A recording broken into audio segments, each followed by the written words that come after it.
اللهم إني أسألك علما نافعا.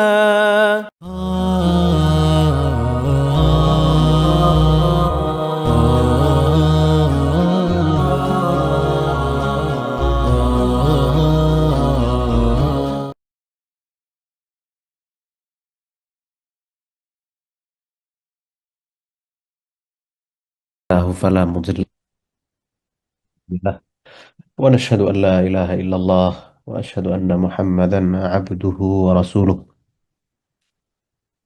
আল্লাহ সুবহানাহু ওয়া তাআলার দরবারে অসংখ্য গণিত শুকরিয়া। আল্লাহ সুবহানাহু ওয়া তাআলা আমাদেরকে আরো এক সপ্তাহ আরো এক সপ্তাহ পরে দারসুল হাদিসের আরেকটি হালাকাতে অংশগ্রহণ করার তৌফিক দান করছেন, আলহামদুলিল্লাহ। আমাদের পক্ষ থেকে অসংখ্য গণিত দুরূদ ও সালাম আমাদের প্রিয় নবী মুহাম্মদ, আমরা সবাই পড়ি সাল্লাল্লাহু আলাইহি ওয়াসাল্লাম, এবং তার সম্মানিত পরিবার পরিজন সাহাবায়ে কেরাম এবং তাদের পথ ধরে যারা পথ চলেছেন, যারা পথ চলবেন, তাদের সবার প্রতি আল্লাহ সুবহানাহু ওয়া তাআলা কবুল করুন, মঞ্জুর করুন। আমরা গত সপ্তাহে কিছু বিষয় নিয়ে রাসূল সাল্লাল্লাহু আলাইহি ওয়াসাল্লামের দিক নির্দেশনা শুনেছিলাম।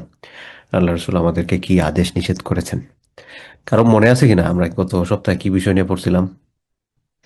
গত সপ্তাহে আমরা পড়ছিলাম হচ্ছে পরিবারের অধীনস্থ যারা আছেন, এটা যে কোনো পরিবার হতে পারে। একটা হচ্ছে রক্তের সম্পর্কিত পরিবার, আর একটা হচ্ছে কাজের পরিবার বা ব্যবসার পরিবার, অর্থাৎ নিজের অধীনস্থ যারা আছেন তারা ঠিকঠাকভাবে শরীয়তের বিধিবিধানগুলো পালন করতেছেন, নামাজের হুকুম আহকামগুলো পালন করতেছেন, নামাজ টামাজ ঠিক মতো পড়তেছেন। এই বিষয়গুলো ইনশিওর করা সম্পর্কে আমরা গত সপ্তাহে পড়ছিলাম। আজকে আমরা শুরু করব হচ্ছে বাবুন ফি হাক্কিল জার, প্রতিবেশীর অধিকার সংক্রান্ত বিষয়ে। অর্থাৎ আমাদের যারা নেইবার্স আছেন, আমাদের যারা প্রতিবেশী আছেন, এই প্রতিবেশীদের প্রতি আমাদের কি সকল দায়িত্ব সমূহ আছে, এই সকল বিষয়। সো বাবুন ফি হাক্কিল জার, নতুন পরিচ্ছেদ হচ্ছে প্রতিবেশীর অধিকার। ওয়াল ওয়াসিয়া, ওসিয়াতুন শব্দের অর্থ হচ্ছে উপদেশ, কিন্তু এখানে অর্থ হচ্ছে সৎ ব্যবহার করা, ভালো ব্যবহার করা, এই বিষয়টা এখানে আসবে। আমরা যা কিছু শুনবো আমরা যাতে একটু মনে রাখার চেষ্টা করি, অ্যাটলিস্ট পরের সপ্তাহে জিজ্ঞেস করলে অ্যাটলিস্ট যাতে আমরা বুঝতে পারি আর কি আমরা কি মেসেজ নিছি এখান থেকে। সূরা নিসার 36 নম্বর আয়াতে আল্লাহ সুবহানাহু ওয়া তাআলা বলছেন, ওয়া'বুদুল্লাহ ওয়া লা তুশরিকু বিহি শাইআ। ওয়া'বুদুল্লাহ, তোমরা আল্লাহ তাআলার ইবাদত করো। ওয়া'বুদু, তোমরা ইবাদত করো আল্লাহ, আল্লাহ তাআলার। ওয়া লা তুশরিকু বিহি শাইআ, এবং তার সাথে তোমরা কাউকে শরীক করো না। ওয়া বিল ওয়ালিদাইনি ইহসানা, এবং পিতামাতার প্রতি সদ্ব্যবহার করো। আল্লাহ তাআলা অনেকগুলো আদেশ দিয়েছেন। এক নম্বর আদেশ হচ্ছে ওয়া'বুদুল্লাহ, তোমরা আল্লাহ তাআলার ইবাদত করো। ওয়া লা তুশরিকু বিহি শাইআ, তার সাথে কাউকে শরীক করো না। ওয়া বিল ওয়ালিদাইনি ইহসানা, এবং পিতামাতার সাথে ভালো ব্যবহার করো। এবং এই ভালো ব্যবহারটা শুধুমাত্র পিতামাতার সাথে সম্পর্কিত না। এরপর হচ্ছে ওয়াবিদিল কুরবা, নিকটাত্মীয় যারা আছেন। পিতামাতার সাথেই সদ্ব্যবহার করে আমি বাকি সবার সাথে খারাপ ব্যবহার করলাম এরকম না। পিতামাতার সাথে ভালো ব্যবহার কিন্তু চাচার সাথে আমার খারাপ ব্যবহার, পিতামাতার সাথে ভালো ব্যবহার কিন্তু মামার সাথে আমার সম্পর্ক ভালো না, খালার সাথে আমার সম্পর্ক ভালো না, এরকম যাতে না হয়। বরং পিতামাতার সাথে ভালো ব্যবহার করার পাশাপাশি ওয়াবিদিল কুরবা, নিকটাত্মীয় যারা আছেন তাদের সাথেও সদ্ব্যবহার করা। ওয়াল ইয়াতামা, যারা ইয়েতিম আছেন। ইয়েতিম কাকে বলে? ইয়েতিম মানে হচ্ছে যারা অপ্রাপ্তবয়স্ক অবস্থায় তাদের পিতাকে হারিয়েছেন। আমরা মনে করি বাবা মারা গেলেই মনে হয় ইয়েতিম, না। বাবা মারা গেলে ইয়েতিম না, এই মানাটা হবে হচ্ছে যখন বাচ্চাটা অপ্রাপ্তবয়স্ক। উনি যখন প্রাপ্তবয়স্ক হয়ে যাবে, উনি বাবা হারিয়েছেন, অত্যন্ত দুঃখজনক, কিন্তু উনি ইয়েতিম নয়। মনে করেন আমার আব্বা দুনিয়াতে নাই, তো আমি কি ইয়েতিম? না, আমি ইয়েতিম না। তো আমরা যাতে কারো বাবা মারা গেলেই ওনাকে ইয়েতিম না মনে করি। ইয়েতিম হচ্ছে ওই সময় যিনি হচ্ছেন প্রাপ্তবয়স্ক হন নাই, প্রাপ্তবয়স্ক হন নাই। আচ্ছা, তো আল্লাহ তাআলা বলছেন ওয়াবিদুল কুরবা, নিকটাত্মীয়দের সাথে সদ্ব্যবহার করার জন্য। ওয়াল ইয়াতামা, ইয়াতীমদের সাথেও সদ্ব্যবহার করার জন্য। ওয়াল মাসাকিন, যারা দরিদ্র আছেন, অভাবগ্রস্ত, টাকা পয়সা নাই, যাদেরকে মানুষজন দাম দেয় না, এদের সাথেও ভালো ব্যবহার করা।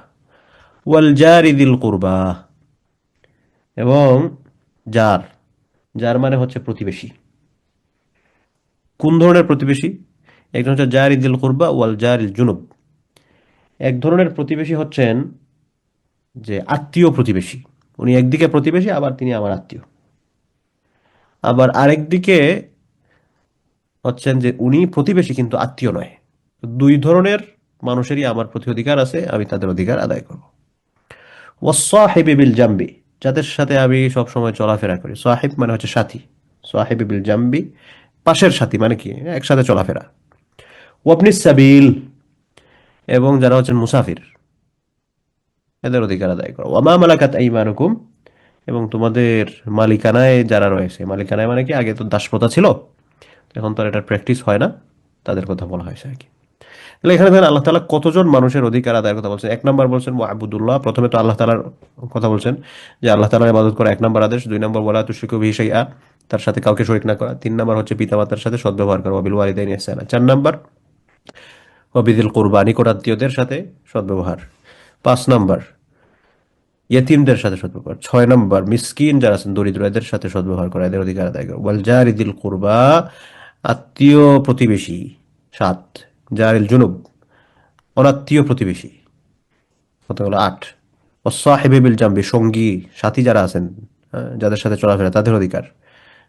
তারপরে ওয়াবনিস সাবিল, 10 নম্বর হচ্ছে পথচারী মুসাফির, মুসাফিরদের অধিকার আদায় করা। ওয়ামা মালাকাত আইমানুকুম, 11 নম্বর হচ্ছে তোমাদের অধীনস্থ, তোমাদের মালিকানা যারা আছেন তাদের অধিকার আদায় করা। এখন এক একজনের অধিকার আদায়ের এক একটা প্যাটার্ন। যেমন ধরেন আপনি মুসাফিরের অধিকার, মুসাফিরের অধিকার কি? মুসাফিরের অধিকার যে মুসাফির এমন জায়গায় আসছে, তার সাথে টাকা পয়সা কিছু নেই, সবকিছু শেষ হয়ে গেছে, এমত অবস্থায় বাড়িতে ফিরতে পারতেছে না, আপনি তাকে বাড়িতে ফিরে যাওয়ার মতো একটু আর্থিক সহযোগিতা যদি আপনার থাকে সেটা নিশ্চিত করা। অথবা তার থাকার জায়গা নাই, আপনার সেটা বন্দোবস্ত করার সুযোগ আছে, আপনি তাকে একটু দিলেন।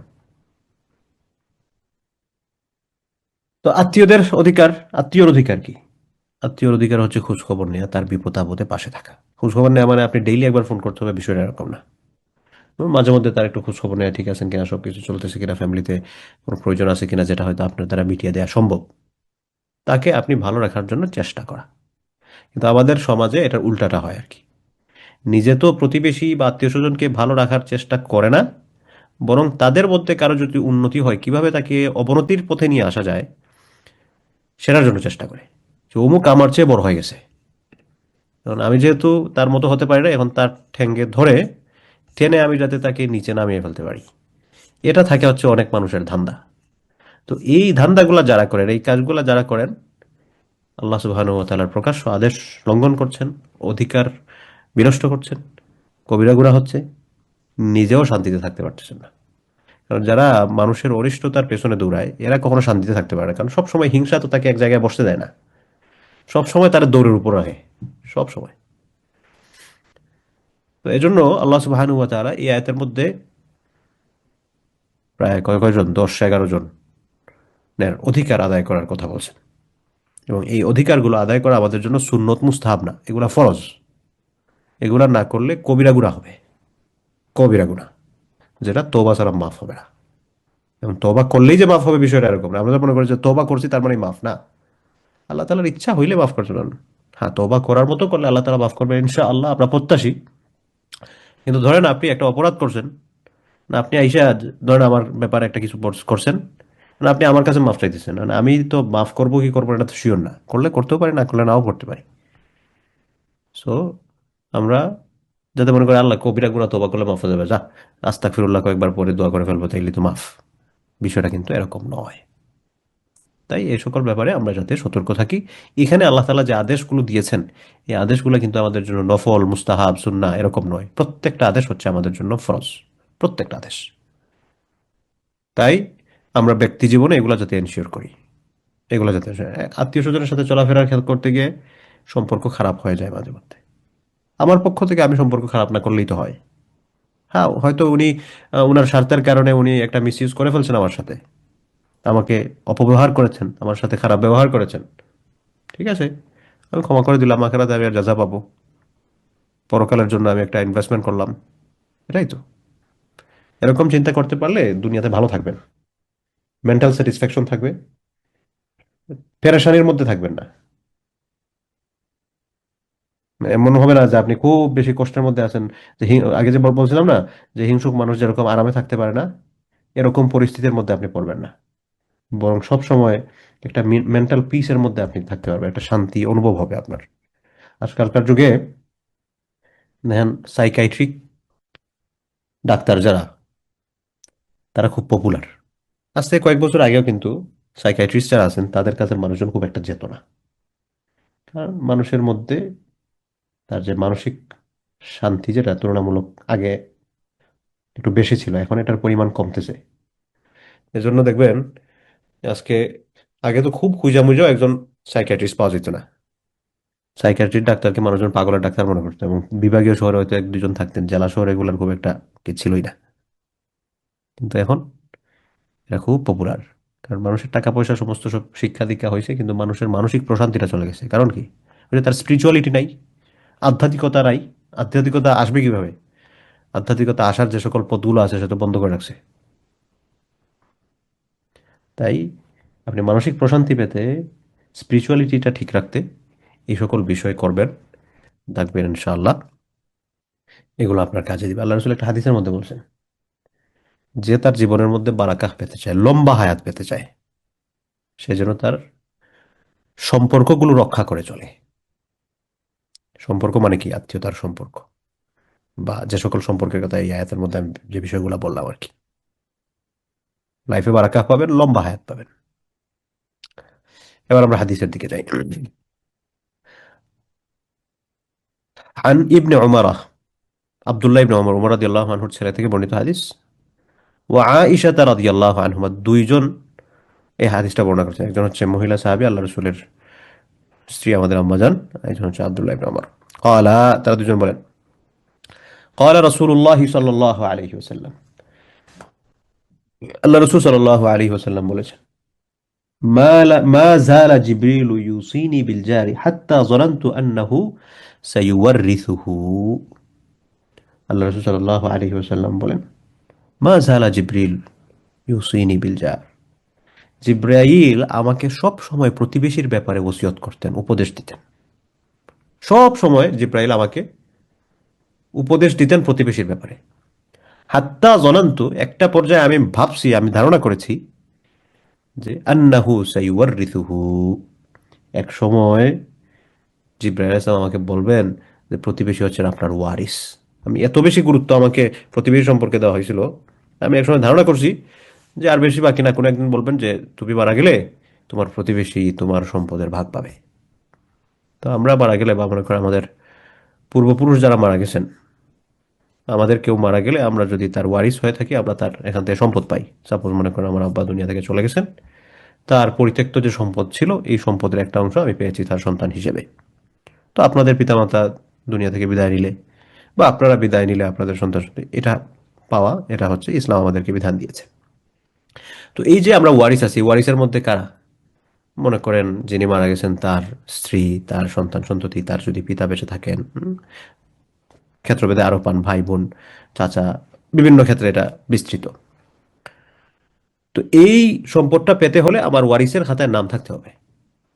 তো আল্লাহ রাসূল সাল্লাল্লাহু আলাইহি ওয়াসাল্লাম বলেন, প্রতিবেশীর অধিকার সম্পর্কে আমাকে জিব্রাইল এত বলেছেন, আমি ভাবছি যে কখন জানি বলেন যে প্রতিবেশী তোমার সম্পদের মালিকও। তো এটা বলেন নাই, কিন্তু এত বেশি তিনি আমাকে প্রতিবেশীর অধিকার রক্ষা করার কথা বলেছেন। মুত্তাফাকুন আলাইহি, বুখারী মুসলিমের হাদিস।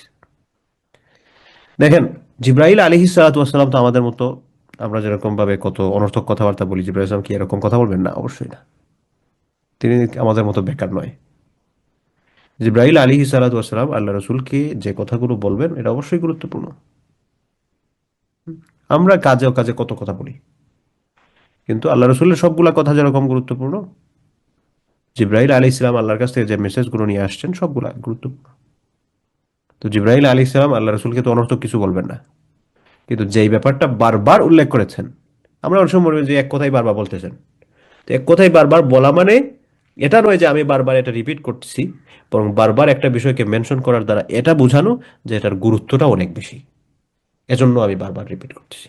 তো এটাই জিব্রাইল আলাইহিস সালাম আল্লাহ রসুল সাল্লাল্লাহু আলাইহি ওয়াসাল্লামকে প্রতিবেশীর ব্যাপারে এত বেশি আলোচনা করেছেন যে আল্লাহ রসুল সাল্লাল্লাহু আলাইহি ওয়াসাল্লাম প্রতিবেশীর গুরুত্বটা যে কত বেশি সেটা ডিসক্রাইব করার জন্য আমাদেরকে বলতেছেন যে আমি খুব ধারণা করছি কখন জানি বলা হয় যে প্রতিবেশী তোমার সম্পদের মালিক হবে। 204 নম্বর হাদিস গেল। বুখারী মুসলিমের হাদিস এটা। 305 নম্বর হাদিস, আন আবি যার রাদিয়াল্লাহু আনহু, আবু যর গিফারি রাদিয়াল্লাহু আনহু, বেশ বিখ্যাত সাহাবী। قال رسول الله صلى الله عليه وسلم, আল্লাহ রাসূল সাল্লাল্লাহু আলাইহি ওয়াসাল্লাম বলেন, ইয়া আবা যাররিন, হে আবু যর, ইদা তাবাখতা, আল্লাহ রাসূল সাল্লাল্লাহু আলাইহি ওয়াসাল্লাম বললেন যে যখন তুমি রান্না করবে, মারাকাতান, মারাকাতুন মানে হচ্ছে এমন তরকারি যে তরকারির মধ্যে হচ্ছে ঝুল ঝুল দিয়ে রান্না করা হয়। মারাকা হচ্ছে এমন তরকারি যে তরকারিটা হচ্ছে ঝুল দিয়ে রান্না করা হয় আর কি। সাপোজ আপনি গোশত রান্না করছেন, এটার মধ্যে ঝুল আছে, মাছ রান্না করছেন, এটার মধ্যে ঝুল আছে, এরকম আর কি। তো ইদা তাবাখতা মারাকাতান, যখন তুমি ঝুল জাতীয় কোনো কিছু রান্না করবে, ফাআকসির মাআহা, তুমি এটার মধ্যে পানি বাড়ায় দাও, অর্থাৎ ঝুলের পরিমাণটা যাতে বৃদ্ধি পায়। কেন? ওয়া তাআহাদ জিরানাক, কারণ এটার কারণ হচ্ছে যে তুমি এটা দ্বারা তুমি তোমার প্রতিবেশীর খেয়াল রাখবে। মানে কি?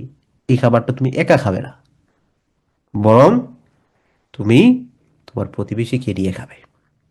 তাই জন্য আগে ছোটবেলায় আমরা দেখতাম, দেখা গেছে আমার আম্মা কিছু একটা রান্না করছেন, আমাদের আশেপাশে যারা আছেন তরকারি দেওয়ার চেষ্টা করতেন, বা উনারাও মাঝে মধ্যে কিছু রান্না করলে, মাঝে মধ্যে কিছু রান্না, রান্না তো সবসময় রেগুলারলি করা হয়, বা হচ্ছে রান্না করলে যে আদান প্রদানের যে একটা সংস্কৃতি, এটা ছিল।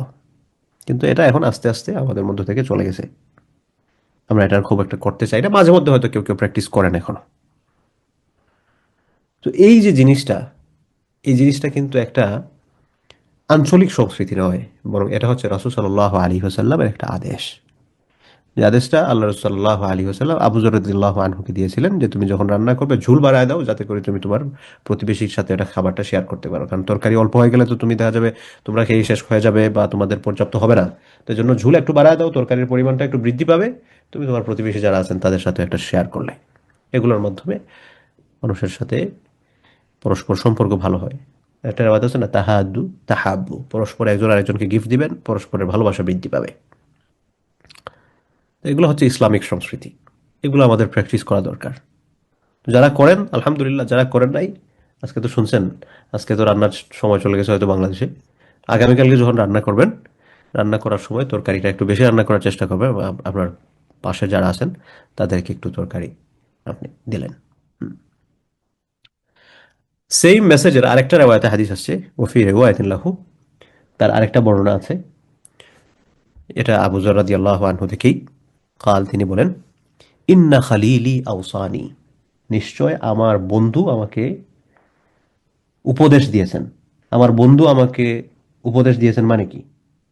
আমার বন্ধু আবু যর গিফারি রাদিয়াল্লাহু আনহুর বন্ধুকে আল্লাহ রাসূল, আমার বন্ধু আল্লাহ রাসূল, আমার রাসূল, তিনি আমাকে উপদেশ দিয়েছেন, ইদা তাবাখতা মারাকান ফাআকসির মাআহা, তুমি যখন রান্না করবে ঝুল জাতীয় কোনো কিছু, এটার মধ্যে তুমি একটু পানি বাড়ায় দাও। পানি বাড়ায় দেবে। তারপর সুম্মানজুর আহলা বাইতিম মিন জিরারিক, এরপর তোমার করণীয় হচ্ছে তোমার যারা প্রতিবেশী আছেন, তোমার এই প্রতিবেশীর দিকে তুমি, সুম্মানজুর আহলা বাইতিম মিন জিরানিক, তোমার প্রতিবেশীর যারা আছেন তাদের দিকে তুমি একটু তাকাও। ফাআসিবহুম মিনহা বিমারুফিন, তাদের কাছে তুমি অত্যন্ত সৎ ব্যবহারের সাথে তাদের কাছে এগুলো পৌঁছে দাও। একটা অংশ সদ্ব্যবহার মানে কি? আমরা মনে করি কাউকে কোনো কিছু দেওয়া মানে হচ্ছে আমি তো, আমার চেয়ে বড় আর কে হতে পারে, আমি আপনাকে কিছু একটা দিছি, তার মানে হচ্ছে আমি বস, আর মানে আপনার মালিক হয়ে গেছে এরকম কিছু, বা আমার একটা শ্রেষ্ঠত্ব চলে আসছে। তাহলে রসুল এটাকে নাকচ করার জন্য বললেন যে তুমি তাকে অত্যন্ত সম্মানের সাথে এটা পৌঁছে দাও। এটা তুমি দিয়ে তার উপরে এহসান করছো না, বরং তুমি অধিকারটা আদায় করতেছো। কারণ এই অধিকারটা যদি আদায় করা না হয়, তাহলে তো আমার সামনে বিপদ। যে কাজটা করার কারণে বিপদ থেকে উদ্ধার হচ্ছেন, এটা করার মাধ্যমে আপনি তো নিজেকে বড় মনে করার প্রশ্ন না, বরং আপনি নিজেকে স্যাটিসফাইড মনে করবেন, আল্লাহ, এই উনার মাধ্যমে আমি একটা বিপদ থেকে রেহাই পেয়েছি। কারণ আপনি যখন প্রতিবেশীর হক আদায় করলেন, আপনি জাহান্নামের আগুন থেকে দূরে সরলেন, শাস্তি থেকে বেঁচে গেলেন।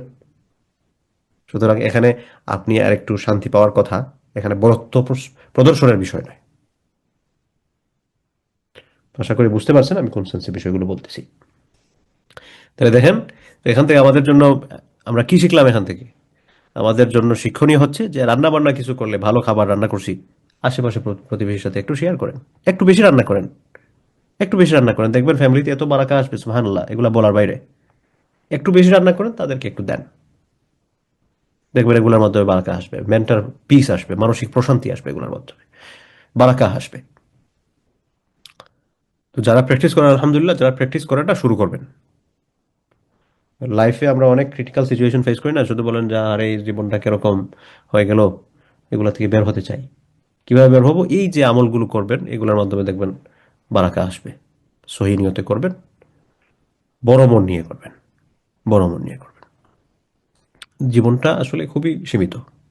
আজকে আপনি যার ব্যাপারে রাগ পুষে রেখেছেন, বা যাকে আপনি দেখতে অপছন্দ করতেছেন, মানে আমরা বলি না এটা যে তারা দেখতে পারে না, মানে ওনাকে কোনোভাবেই ভালো লাগে না, আপনি জাস্ট একটু চিন্তা করেন, আপনার কাছে যদি একটা ইনফরমেশন আছে আল্লাহর পক্ষ থেকে যে আগামীকাল রাত 8টার সময় আপনার বিদায়, আপনাকে চলে যেতে হবে, তখনকার জিন্দেগি আর এখনকার জিন্দেগি সেম হবে বলেন? আমরা তো মনে করি না আমরা মরবো না, আল্লাহ আমাদেরকে জীবিত থাকার লাইসেন্স দিয়ে দিয়েছেন। অন্যান্য মানুষ মারা যাওয়ার খবর আসলে তো ওর মাঝে মধ্যে ইন্নাইল্লাহ পড়ি, হঠাৎ করে মনে হয় যে না আমাদের তো যেতে হবে, কিন্তু এরপরেই ভুলে যাই, এরপরে উনি মারা গেছেন, আমরা কি এত তাড়াতাড়ি মারা যাবো নি? আমাদের তো পৃথিবীতে থাকার একটা লম্বা লাইসেন্স, লম্বা ইন্স্যুরেন্স করে আসছি মনে হয়, এরকম। কিন্তু এই জায়গায় যে আমরাও বসতে পারি, আমাদেরও যে চলে যাওয়ার হতে পারে, এটা আমরা আসলে ভুলে গিয়েছি, শয়তান আমাদেরকে ভুলিয়ে দিয়েছে। তাই জন্য এই বিষয়গুলো যদি আমরা স্মরণ করতে পারি, তাহলে দেখবেন জীবনটা সহজ হয়ে যাবে, মানসিক প্রশান্তি আসবে। একজন আপনার সাথে খারাপ ব্যবহার করছে, সে করছে করুক, তার জবাব সে দিবে, আপনি আপনার জায়গা থেকে ভালো থাকেন। আপনি না ভালো মানুষ, তো আপনি ভালো মানুষ এটা প্রমাণ করবেন কিভাবে? সে যেটা করছে সেম কাজ আপনি করলে তো আপনি ভালো আর থাকলেন কেন, তার কাতারে চলে গেলেন? ভালো মানুষ, ভালো মানুষের কর্ম দিয়ে যাতে আমরা এটাকে দেখাতে পারি, এটা যাতে দেখাতে পারি। হ্যাঁ, 306 নম্বর হাদিস, আন আবি হুরায়রা রাদিয়াল্লাহু আনহু। আবু হুরায়রা রাদিয়াল্লাহু আনহু থেকে বর্ণিত হাদিস, আন্নান নবী সাল্লাল্লাহু আলাইহি ওয়াসাল্লাম قال, রাসূল সাল্লাল্লাহু আলাইহি ওয়াসাল্লাম বলতেছেন, ওয়াল্লাহি, আল্লাহর কসম, আল্লাহর শপথ, লা ইউমিন, সে ব্যক্তি মুমিন নয়। এরপর আবার বলতেছেন ওয়াল্লাহি, আল্লাহর শপথ, লা ইউমিন, সে মুমিন নয়। এরপর আবার বলতেছেন ওয়াল্লাহি, আল্লাহর কসম, লা ইউমিনু, সে মুমিন নয়। তিনবার বলছেন আল্লাহর কসম। আল্লাহ রসুলের কোনো কথা কি মিথ্যা? না, আল্লাহ রসুলের প্রত্যেকটা কথা সত্য। কিন্তু তারপরেও কেন রাসূল সাল্লাল্লাহু আলাইহি ওয়াসাল্লাম শপথ করলেন? গুরুত্ব বোঝানোর জন্য। আল্লাহ রসুল সাল্লাল্লাহু আলাইহি ওয়াসাল্লাম তিনবার শপথ করে বলতেছেন সে মুমিন নয়। তখন সাহাবাদের পক্ষ থেকে জিজ্ঞেস করা হলো, ইয়া রাসূলুল্লাহ, কে মুমিন নয়? মান ইয়া রাসূলুল্লাহ, কে মুমিন নয়? কার কথা আপনি বলতেছেন যে সে মুমিন নয়? কাল, তখন রাসূলুল্লাহ সাল্লাল্লাহু আলাইহি ওয়াসাল্লাম বললেন, ওয়াল্লাযী লা ইয়ামানু জারুহু বাওয়াইকাহু। রাসূল সাল্লাল্লাহু আলাইহি ওয়াসাল্লাম বললেন, ওই লোক মুমিন নয় যে তার প্রতিবেশীকে নিরাপদে থাকতে দেয় না, যে তার প্রতিবেশীর অনিষ্ট করে, যে তার প্রতিবেশীকে কষ্ট দেয়, সে মুমিন নয়। বলে ইয়াজুবিল্লাহ, আল্লাহ তাআলার কাছে আমরা পানাহ চাই। মুত্তাফাকুন আলাইহি, বুখারী মুসলিমের হাদিস। তাইলে প্রিয় বোনেরা, এখন আপনার মাধ্যমে যদি আপনার প্রতিবেশী কষ্টে থাকেন, আপনি যদি এমন কোনো কাজ করেন যার মাধ্যমে আপনার প্রতিবেশী কষ্ট পাচ্ছেন, এবং সেটা অন্যায় কষ্ট, যে কাজটা করেছেন সেটা আপনি ঠিক করেন নাই, অন্যায় করেছেন, এবং সেটার কারণে উনি কষ্ট পাচ্ছেন, তাইলে আপনার ডেফিনেশন কি? আপনি হচ্ছেন বেঈমান। আল্লাহ রাসূল বলছেন তিনবার আল্লাহর কসম করে, সেই ব্যক্তি মুমিন নয়। সেজন্য আমরা যাতে এই ব্যাপারে খুব বেশি সতর্ক থাকি, আমার মাধ্যমে আমার কোনো প্রতিবেশী যাতে কষ্ট না পায়, আমার মাধ্যমে আমার সার্কেলে যারা আছেন সে যাতে কষ্ট পায়। হ্যাঁ, আমি যদি তাদের মাধ্যমে কষ্ট পেয়ে যাই, সে আমি তাদেরকে ক্ষমা করে দিব আল্লাহর জন্য। আল্লাহ সুবহানাহু ওয়া তাআলা এটার জাযা আমাকে দিবেন, এর প্রতিদান আমাকে দিবেন। বা মাফ যদি করতে না চান, সেটা আপনার বিষয়। কিন্তু আমার মাধ্যমে কেউ যাতে কষ্ট না পায়, কারণ আমার মাধ্যমে কেউ কষ্ট পেলে কিন্তু আমি পুরা মুসিবতে। সুতরাং আমি যাতে আমাকে মুসিবতে না ফেলি, এই ব্যাপারে খুব বেশি সতর্ক যেন থাকি। তাহলে হাদিসটা কি? আল্লাহ রসুল তিনবার কসম করে বলেছেন যে সেই ব্যক্তি মুমিন নয় যে ব্যক্তি তার প্রতিবেশীকে কষ্ট দেয়, যে ব্যক্তি তার প্রতিবেশীর অনিষ্ট করতে চায়। এটা আমাদের সমাজে খুব চলে। আমার সোসাইটির একজন উন্নত হয়ে যাচ্ছে, আমি পারতেছি না, তাহলে তার কেমনে কি অনিষ্ট করা যায়। গ্রামের ওই যে উম, মানুষজন মজা করে সিসিটিভি বলতো আর কি, যে কোন ঘরে কি হচ্ছে, উকি ঝুঁকি মারা, বা কি হইতেছে এটার একটা খবর নেয়া, একজন কষ্টে আছে, এটা একটা, কিছু মানুষ আছে এটা মেন্টাল প্রশান্তি পায়, অমুক কষ্টে আছে, নাউজুবিল্লাহ।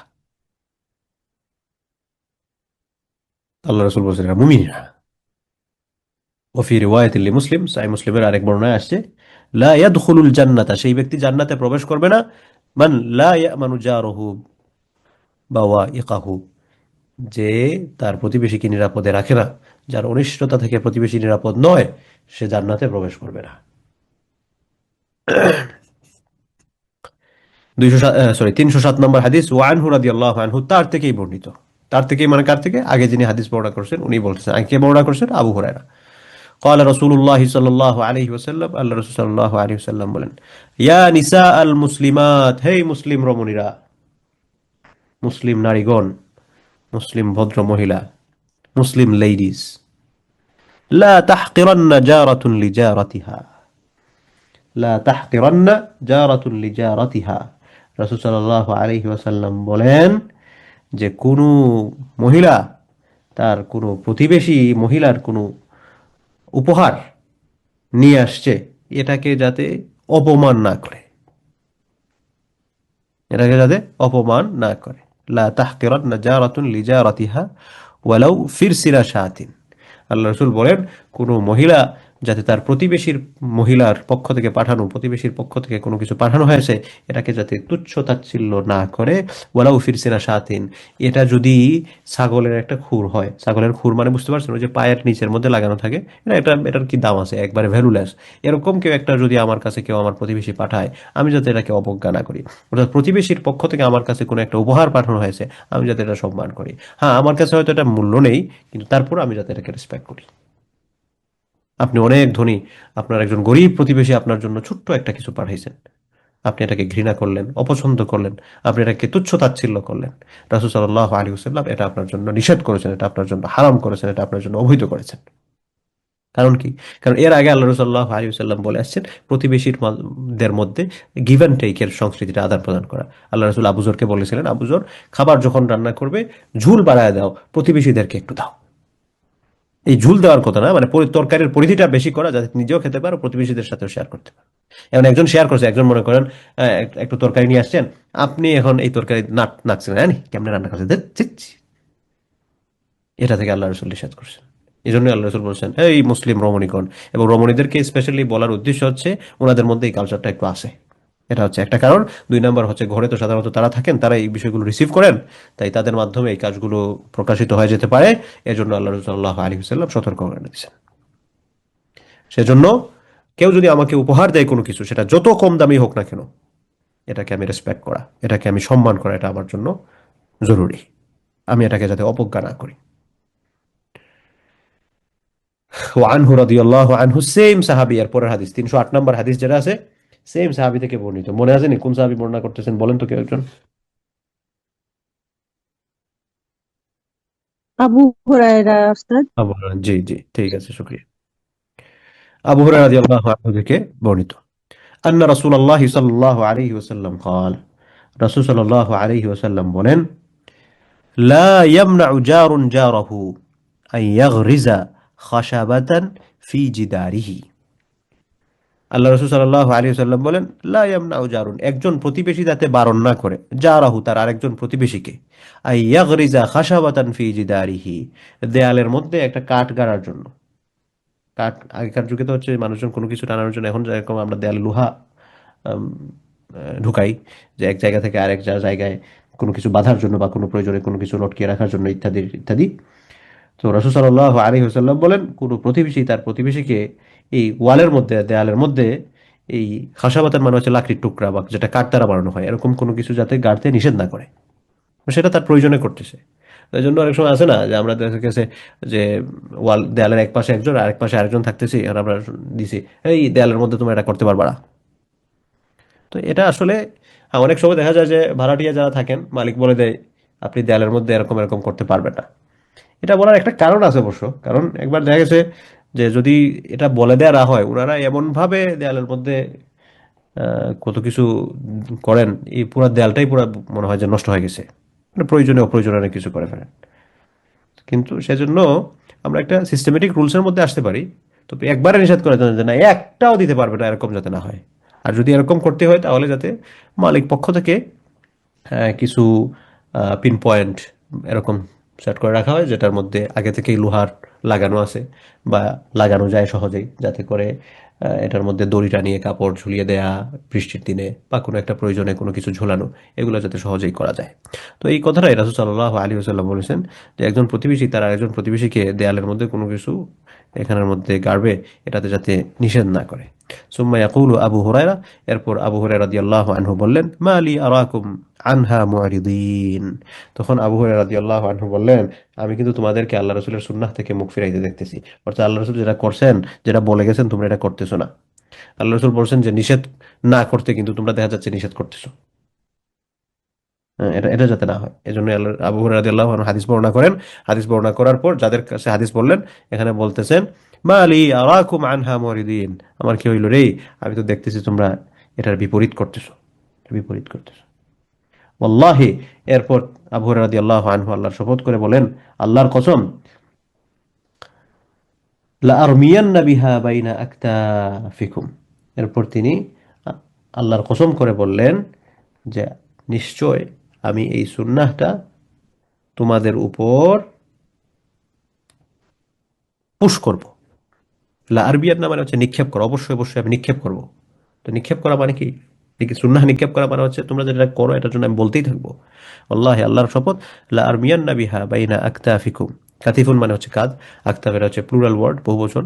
তোমাদের কাঁধের মধ্যে আমি এটা পুশ করতে থাকবো, এটাকে নিক্ষেপ করবো, যাতে করে তোমরা এটা করো। হুম। তো এখান থেকে আমাদের জন্য একটা লেসন আছে, ওই যে বাড়িওয়ালাদের মাসালার কথা যেটা বললাম আর কি, যে যারা বাড়িওয়ালা আছেন, ভাড়াটিয়াতে, সেখানে বলে দিয়েছেন যে কোনো কি করতে পারবে না, সেখানে যাতে এটা নির্ধারিত পোর্শনে একটা অপশন থাকে, অথবা আপনি নিজে থেকেই কিছু লোহার ব্যবস্থা করে দিবেন পিন পয়েন্ট যেগুলোর মধ্যে লোহা টানানোর দরকার হয় আর কি, এটা জরুরি।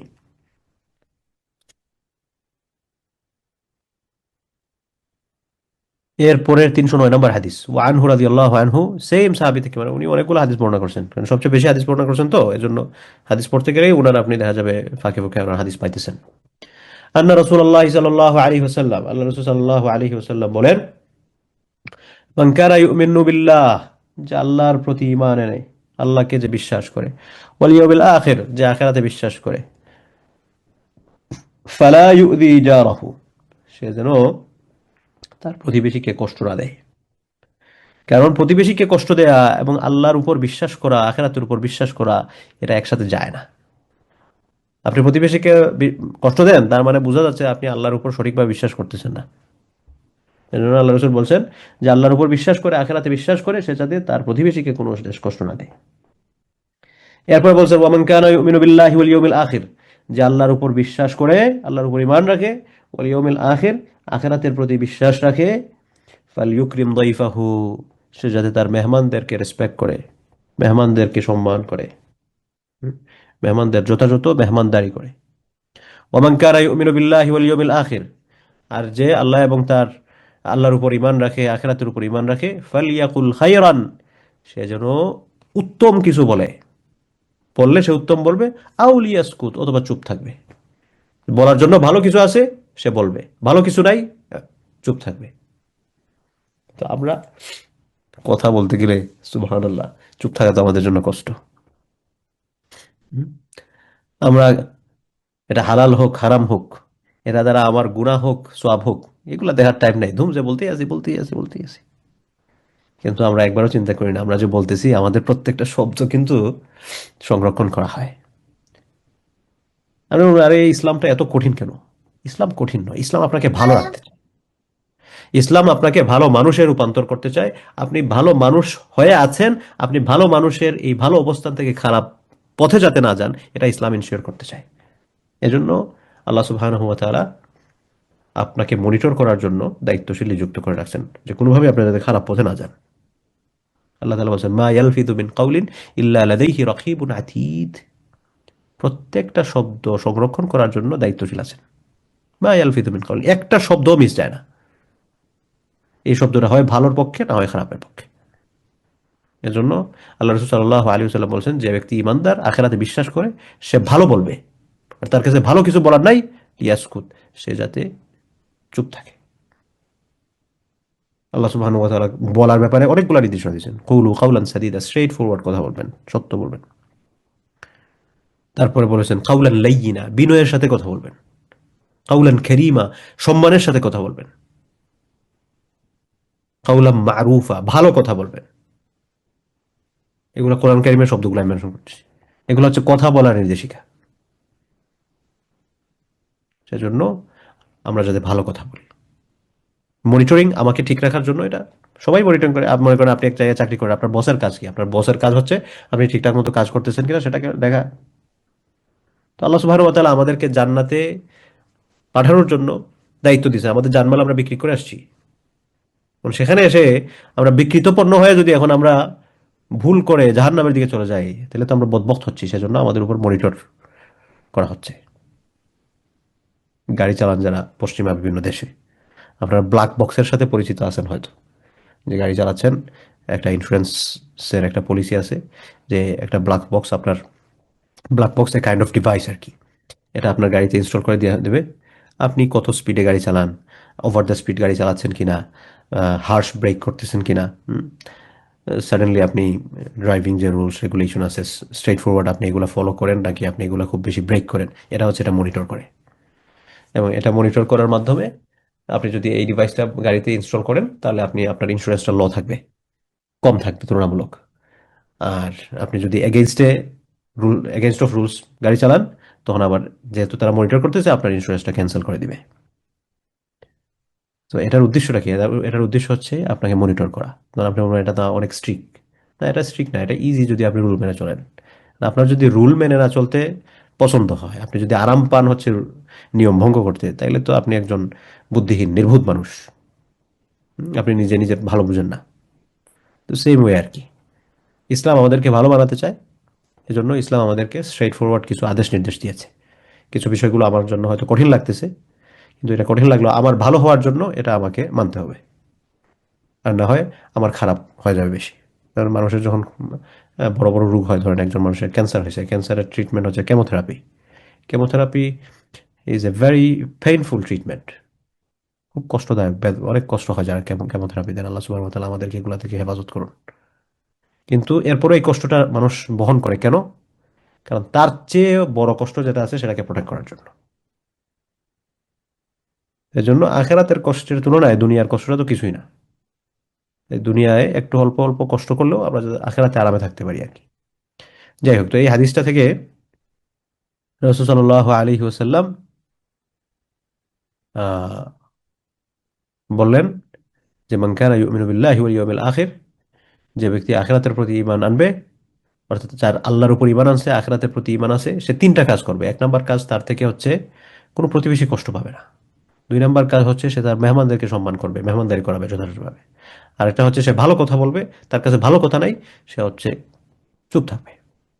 এবং সেম এই মুত্তাফাকুন আলাইহি, বুখারী মুসলিমের হাদিস, সেম এই প্যাটার্নে আরেকজন সাহাবী হাদিস বর্ণনা করতেছেন, আবু শুরাইহ আল খুজাই রাদিয়াল্লাহু আনহু, আন্না নবী সাল্লাল্লাহু আলাইহি ওয়াসাল্লাম قال, আল্লাহ রাসূল বলেছেন, মান কানা ইউমিনু বিল্লাহি ওয়াল ইয়াউমিল আখির, যে ব্যক্তি আল্লাহর প্রতি ঈমান আনে, আখিরাতের প্রতি ঈমান আনে, ফালইউহসিন ইলা জারিহি, সে যাতে তার প্রতিবেশীর সাথে অত্যন্ত সৎ ব্যবহার করে। আগেরটা বলা হয়েছে কষ্ট না পায়, আর এটাতে বলা হচ্ছে শুধু কষ্ট না দেয় আপনি মুখ ফিরে রাখছেন এরকম না, বরং আপনি যাতে তার সাথে খুব সুন্দর ব্যবহার করেন। ওমান কানা ইউমিনু বিল্লাহি ওয়াল ইয়াউমিল আখির, যে আল্লাহ এবং আখিরাতের প্রতি ঈমান রাখে, ফালইউকরিম দাইফা, সে যাতে তার মেহমানের সম্মান করে।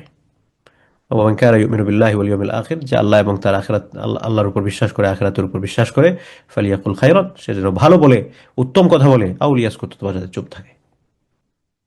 311 নম্বর হাদিস, আন আয়েশা রাদিয়াল্লাহু আনহা, হাদিস বর্ণনা করতেছেন আমাদের আম্মা জান আয়েশা রাদিয়াল্লাহু আনহা। قالت, তিনি বলেন, কুলতু ইয়া রাসূলুল্লাহ, আয়েশা বলেন আমি আল্লাহ রাসূল সাল্লাল্লাহু আলাইহি ওয়াসাল্লামকে বললাম, ইন্নালি জারাইনি, আমার দুইজন প্রতিবেশী আছেন, ফাইলা আইহিমা উহদিয়া, দুইজন প্রতিবেশীর মধ্যে কাকে আমি হাদিয়া দিব? মানে ধরেন আমার দুইজন প্রতিবেশী আছে, এখন আমাকে একজনকে হাদিয়া দেওয়ার তৌফিক, আমার যদি দুইজনকে হাদিয়া দেওয়ার তৌফিক থাকে আমি দুইজনকে দিব। এখন দেখা গেল যে আমার একজনকে হাদিয়া দেওয়ার তৌফিক আছে, দুইজনকে দেওয়ার তৌফিকই না, আমার কুলাইতেছে না সামর্থ্যে, এমন অবস্থায় করবো কি? ফাইলা আইহিমা উহদিয়া, কাকে আমি দিব? ক্বালা, তখন আল্লাহ রাসূল সাল্লাল্লাহু আলাইহি ওয়াসাল্লাম বললেন, ইলা আকরাবিহিমা মিনকা বাবান, যার দরজা তোমার কাছে সবচেয়ে নিকটে তাকে তুমি দিবা। অর্থাৎ প্রতিবেশীর অধিকার আদায়ের ক্ষেত্রে প্রায়োরিটি বেসিস করতে গিয়ে আমরা কিভাবে প্রায়োরিটি বেসিস করবো, যে যত কাছে সে আমার তত কাছের, এইভাবে আর কি। এই কাজটা আমরা কিভাবে নির্ণয় করব, যার দরজা যত কাছে। 312 নম্বর হাদিস, আন আব্দুল্লাহ ইবনে উমর রাদিয়াল্লাহু আনহুমা, আব্দুল্লাহ ইবনে উমর বিখ্যাত সাহাবী, উমর রাদিয়াল্লাহু আনহুর ছেলে। এই আজকের প্রথম হাদিস যাকে দিয়ে শুরু হয়েছিল। قال رسول الله صلى الله عليه وسلم, রাসূল সাল্লাল্লাহু আলাইহি ওয়াসাল্লাম বলেন, খায়রুল আসহাব,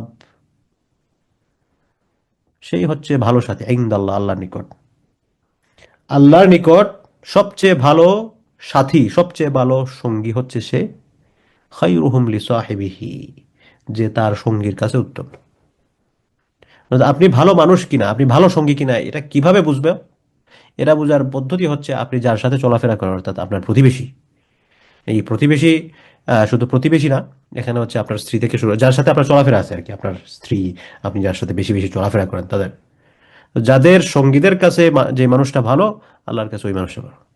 ওয়াখাইরুল জিরানি ইনদাল্লাহি তাআলা খায়রুহুম লিজারিহি, এবং আল্লাহ সুবহানাহু ওয়া তাআলার কাছে সেই হচ্ছে সর্বোত্তম প্রতিবেশী, যে তার প্রতিবেশীর কাছে ভালো। আল্লাহর কাছে এখানে দুইটা বিষয় বলা হচ্ছে, যে আল্লাহ তাআলার কাছে সেই হচ্ছে উত্তম সঙ্গী, সেই হচ্ছে ভেরি গুড মেট, এক্সিলেন্ট মেট, সবচেয়ে উত্তম সঙ্গী কে, যে তার সঙ্গীর কাছে ভালো। আর 2 নম্বর হচ্ছে আল্লাহ তাআলার কাছে হচ্ছে সেই ব্যক্তি সবচেয়ে ভালো নেইবার, সবচেয়ে ভালো প্রতিবেশী, যে তার প্রতিবেশীদের কাছে ভালো। তার মানে আপনি ভালো কি ভালো না, এটা কিভাবে বুঝবেন? আপনি মনে করছেন আপনি খুব ভালো মানুষ, আপনার প্রতিবেশী আপনাকে খারাপ বলে, আসলেই প্রতিবেশী মানে বেইনসাফি করে খারাপ নয়, বরং আপনার কারণে সে আপনাকে খারাপ বলে, তাহলে আপনি মনে করছেন আপনি ভালো না, আপনি তো ভালো না। সেজন্য আপনি ভালো কি ভালো না কিভাবে বুঝবেন? আমি আরেকদিন আলোচনায় বলছিলাম, ভালো কি ভালো না এটা বোঝার কয়েকটা সূরত আছে। একটা সূরত হচ্ছে আপনার স্ত্রী আপনাকে ভালো বলে কিনা। যেমন আপনারা তো হচ্ছেন ভুনেদের জন্য স্বামীরা ওনাদেরকে ভালো বলে কিনা, যাদের সাথে আপনার জীবনের অধিকাংশ সময় চলাফেরা, তারা আপনাকে ভালো বলে কিনা। তারা যদি ভালো না বলে, আপনি একটা ভালোর মুখোশ পরে আছেন শুধু। আপনি প্রতিবেশী হিসেবে ভালো কিনা, আপনার প্রতিবেশীরা আপনাকে ভালো বলে কিনা। যাই হোক, এখানে আমরা অনেকগুলো হাদিস পড়লাম, মূলত হচ্ছে প্রতিবেশীর অধিকার, প্রতিবেশীর সাথে সদ্ব্যবহার ইত্যাদি সম্পর্কে। তো এই যে বিষয়গুলো শুনলাম, আমরা যাতে আমল করি আর কি। কয়টা হাদিস পড়লাম? 4 থেকে নিয়ে 12, 1 2 3 4 5 6 7 8 9টা, 9টা মেইন হাদিস পড়ছি। এবারে বিভিন্ন রেওয়ায়েতে দেখা যাচ্ছে আরো 1 2টা আছে, 10 11টার মতো হাদিস আমরা পড়লাম। তো এই 10 11টা হাদিস পড়া মানে কি, আল্লাহ রসুলের 10 11টা বক্তব্য আমরা শুনলাম, জাস্ট আমরা একটা রিপিট করলাম আর কি। আল্লাহ রসুলের এই ওসিয়ত, এই নসিহা গুলো থেকে আমরা যাতে দিক নির্দেশনা নিয়ে আমরা যাতে আমল করি আর কি, তাইলে এটা কাজে লাগবে। আল্লাহ সুবহানাহু ওয়া তাআলা আমাদেরকে সেই তৌফিক দান করুন।